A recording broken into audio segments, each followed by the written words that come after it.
وبركاته. معاكم سلوى المطيري. بحب أقول أن من ناحية شروطي للشخص اللي راح يكون أبو طفلي، عندي شرطين بس، وهذا الشيء أنا ماخذ فتوى من الشيخ فيه.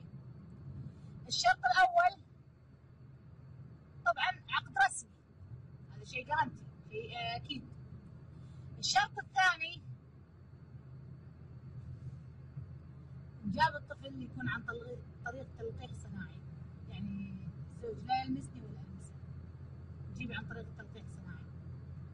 ليش؟ لأن أنا بصراحة أكره هذا الشيء، خص في المواضيع هذه، يعني هذا اللي أنا عندي أقوله. بتقولين أنت محتاجة رجل يحميك، أقدر أوظف لي 20 واحد يحميني، ماني محتاجة الحمد لله. لكن الطفل لازم يكون له أب، وهذا الشيء يكون بعقد رسمي، وإنجابه راح يكون عن طريق التلقيح الصناعي. هذا شرطي. وأنا سأله شيخ دين وقال لي أهم شيء عقد رسمي، يعني شهود وعقد كامل، وثاني شيء لازم الطفل يعترف فيه أبوه.